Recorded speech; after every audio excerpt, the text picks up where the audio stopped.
We've all heard about the power of positive thinking, right? That believing you'll get better can actually, well, help you get better. But what if the reverse is also true? Today, we're diving into the dark side of that coin, the nocebo effect. So let's just ask the question straight up. Can this simple belief, just the expectation that you're going to feel ill, actually produce real physical symptoms? Well, as we're about to see, the answer is a fascinating and frankly, sometimes frightening yes.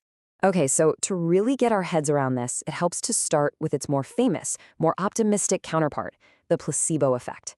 Most of us get that one. A positive belief leads to a positive outcome. Well, think of the nocebo effect as its evil twin. And what's really wild is just how perfectly they mirror each other. I mean, even the words themselves, they're from Latin. Placebo means I shall please. Nocebo, on the other hand, means I shall harm. It's just the clearest possible sign of how our expectations, good or bad, can literally steer what happens in our bodies. So, here's the official definition for you. It's when anticipating something bad from a treatment, like a side effect, can actually make you experience that exact thing, even if you're just taking a harmless sugar pill. Your mind, because it's expecting harm, actually helps create it. And listen, this isn't just some quirky psychological theory. There is powerful evidence out there that shows the nocebo effect is a measurable, real-world phenomenon, and it has some pretty serious consequences. Let's take a look at the data. And for a perfect example, we only have to look at the COVID-19 vaccine trials. Think about it. The entire world was anxious. Media was everywhere talking about potential side effects. It was basically the perfect storm for researchers to study the power of negative expectation on a massive scale. And this number just brilliantly illustrates the point.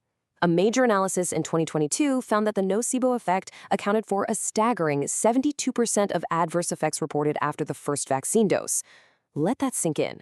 That means for roughly every 4 people who felt sick, 3 of them were likely feeling the effects of their own negative expectations, not the injection itself. And let's be crystal clear here. These are not imagined symptoms. We are talking about genuine physical responses. The nocebo effect can trigger everything from nausea and itching to increased pain, depression, and even, get this, severe drops in blood pressure.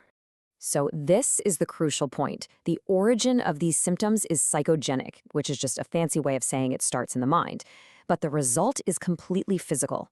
Your anxiety about getting a headache can literally trigger your brain to release chemicals that, well, give you a headache. Your mind is literally changing your body's chemistry. Now, this effect isn't just something that happens in a clinical trial. It plays out in massive public health events, and it's even been documented in cultural practices all over the world. And sometimes the consequences are a matter of life and death. I mean, just look at this tragic case study from the UK.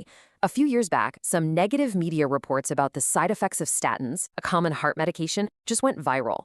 This sparked widespread fear, and hundreds of thousands of people simply stopped taking their life-saving medicine. The result? Researchers estimate this wave of fear, fueled by the nocebo effect, led to an extra 2,000 heart attacks and strokes. The UK statin story is a really stark, modern example. But this idea that a negative belief can have the ultimate power over the body, that's an ancient idea. And some anthropological studies show us just how unbelievably extreme this can get. What some anthropologists call nocebo rituals, things like voodoo death or pointing the bone, are considered the most extreme form of this effect. In certain cultures, if a person truly believes they've been cursed, that powerful culturally reinforced belief can be enough to cause their health to just plummet, leading to what's known as psychogenic death.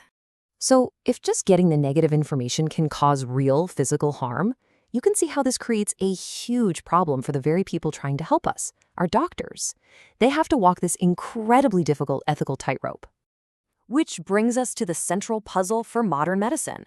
How does a doctor do their job and warn a patient about potential risks without the very act of warning them becoming the thing that triggers those risks?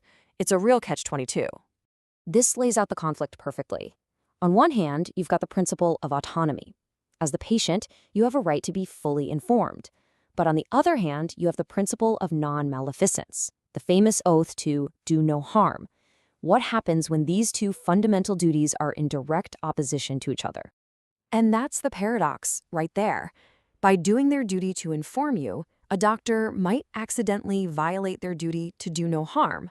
It is a genuine ethical dilemma with no easy answers, and it's something the medical community grapples with every single day. Okay, so we've looked at the science, the crazy real-world consequences, and the ethical dilemmas. Let's kind of bring it all home now. What's the big takeaway from all this for our own lives? If there is one thing you take away from all of this, let it be this. Your expectations have measurable, physical power over your body. It doesn't matter if we call it placebo or nocebo, it's all part of what's called the expectation effect. What you believe and what you expect has a direct, physical power to change your reality. And that leaves us with a final, pretty provocative thought, doesn't it? If our minds really do hold this incredible power to influence our bodies, for better or for worse, then the question isn't just what might happen to us, but what will we choose to expect?